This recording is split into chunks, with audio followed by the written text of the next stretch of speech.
관세음보살 시청자 여러분 반갑습니다. 우리 유튜브 불교대학은 근본불교, 세계불교, 첨단불교를 그 지표로 삼고 있습니다. 주위에 구독권선 공유해 주신다면 부처님 정법을 펼치는 데 크게 도움이 되겠습니다.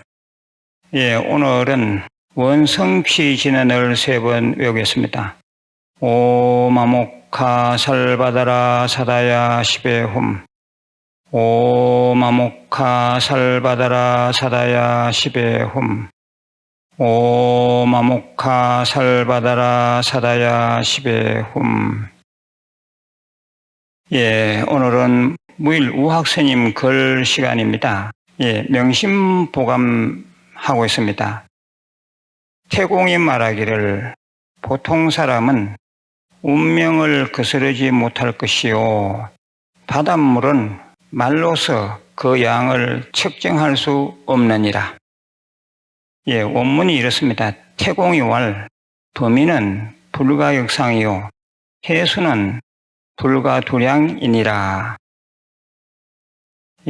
오늘은 재미있는 얘기를 2개 해드리겠습니다. 잘 좀 들어보십시오. 어떤 사람이 보지 말라는 점을 보았습니다. 점쟁이는 자기 아들이 7월에 물에 빠져 죽을 운이 있으니 조심하라고 했습니다. 그 어머니는 외아들인데 죽는다고 하니 걱정이 이만저만이 아니었습니다.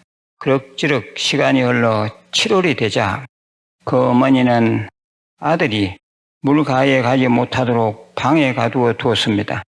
점쟁이가 물 조심하라고 했으니 밥을 줄 때도 걱정이 되어 물을 아주 조금씩 들여 보내주었습니다. 병아리 눈물만큼이라 할까. 아들이 목이 말라 물을 더 찾아도 어떤 문제가 생길까봐 더 주질 않았습니다. 그런데 목이 너무나 말랐던 아들은 방 안에 창호지를 찢어 입에 대어 보았습니다. 창호지가 오래된 것을 입에 대보면 짭짤합니다. 그 짭짤한 맛을 본 아들은 더욱 목이 말라 창호지에 물이라고 쓰고 물 마시는 것을 상상하며 혀에 대고 놀다가 그것이 그만 후루룩 목에 딸려 들어가 기도가 막혀 죽고 말았습니다. 결국 물 때문에 죽은 셈이 되었습니다. 보통 사람은 운명에 끌려 삽니다. 그러나 전혀 다른 삶을 살 수도 있습니다. 기도 많이 하고 열심히 정진하며 사는 사람들이 그러합니다. 진정한 보살심을 갖고 착한 마음을 갖고 이웃을 돌보며 운명의 주인공으로 사는 사람들이 그러합니다. 운명은 고칠 수 있습니다. 이를 위해서는 꾸준한 수행으로 몸과 마음을 닦아 나가는 것이 중요합니다. 팔자를 고치려면 마음을 고쳐야 합니다. 거기에 필수 과제로 수반되는 것이 수행입니다. 제가 늘 말씀드리는 5대 수행, 5대 수행하면 팔자를 고칠 수 있습니다. 아주 재미난 얘기가 또 하나 더 있습니다. 잘 한번 들어보십시오. 옛날에 과거를 보려고 공부를 열심히 하고 있던 한 선비가 있었습니다. 하루는 바람을 쐬고자 장에 나갔습니다. 한쪽 모퉁이에 토정 비결을 보는 노인이 한 명 앉아 있었습니다. 자신의 운명을 한번 점쳐보고 싶었던 선비는 그곳으로 향했습니다. 사실은 제가 지금 공부하는 중인데 앞으로 어떻게 되겠습니까? 여기에 노인이 말했습니다. 이 사람아, 당신 같은 사람은 거지가 되어 빌어먹지 않는 것만 해도 다행이야. 공부할 필요도 없고 일이나 열심히 하면서 빌어먹지 않을 걱정이나 하시게. 청문회의 꿈을 품고 공부를 하던 선비에게는 청천날벼락 같은 소리였습니다. 선비는 복채를 내고 일어서면서 눈물을 흘리면서 이렇게 한탄하였습니다. 이 나라 백성은 어떻게 할꼬? 지금 이렇듯 도탄에 빠진 백성에게 내가 힘이 되어 좀 더 편안한 삶을 살 수 있도록 해 주어야겠다는 그 생각만 하고 살았는데 선비의 생각은 참으로 가상했습니다. 그리고 나서 힘없이 한 발짝 한 발짝 떼면서 담을 돌아가는데 누군가가 부르는 소리가 들렸습니다. 젊은 양반, 거기 좀 서 보시게. 시름에 잠겨 처음에는 자신을 부르는지도 몰랐습니다. 돌아보니 점을 봐주던 그 노인이 손짓하고 있었습니다.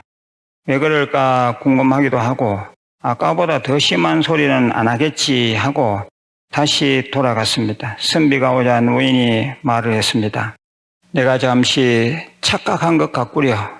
당신은 크게 대성할 사람으로 이 나라에는 꼭 당신 같은 사람이 필요하니 공부를 열심히 하시게나.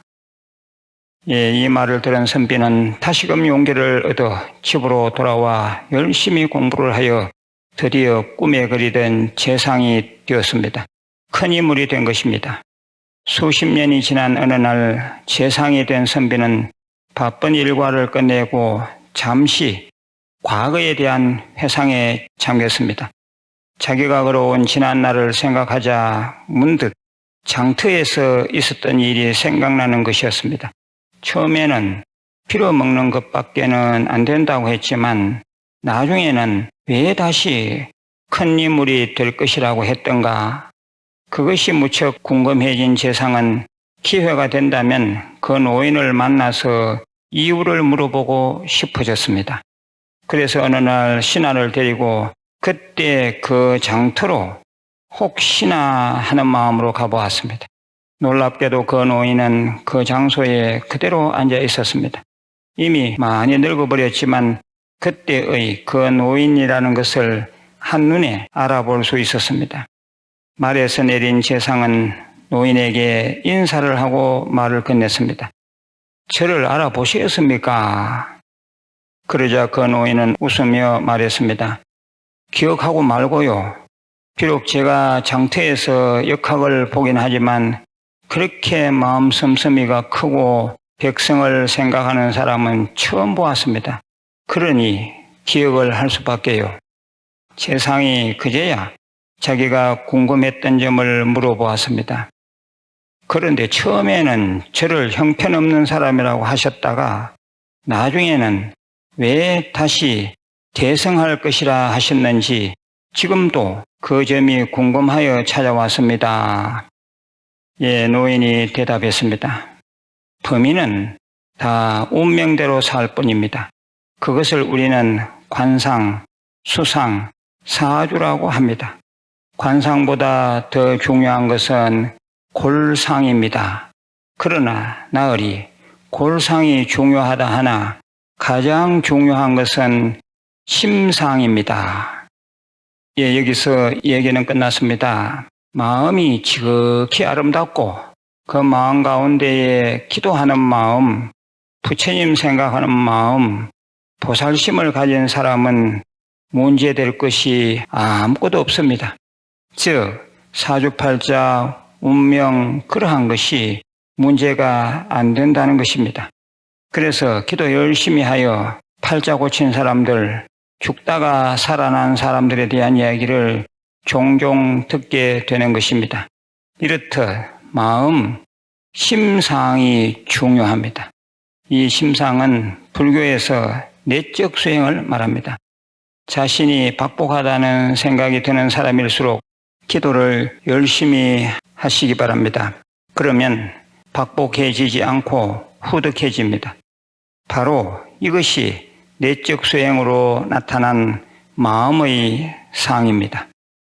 오늘 얘기를 잘 한번 생각해 보시고 정말 우리는 심상, 마음의 상을 아름답게 그리고 굳건하게 갖추는 그런 보살심을 가져야겠습니다.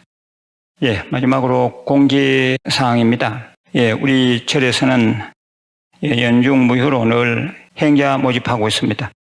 그리고 매월 첫째 주 일요일 오후 2시에 회주스님 친견법회 있습니다. 홀수달은 산중도량에서, 짝수달에는 해변절에서 있습니다.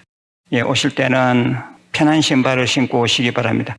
그리고 매월 음력, 보름 달빛 방생 하고 있습니다. 매월 음력 보름 9시부터 그 다음날 새벽 4시까지 철야 기도를 겸해서 합니다. 건강하시고 내일 다시 뵙겠습니다. 관세음보살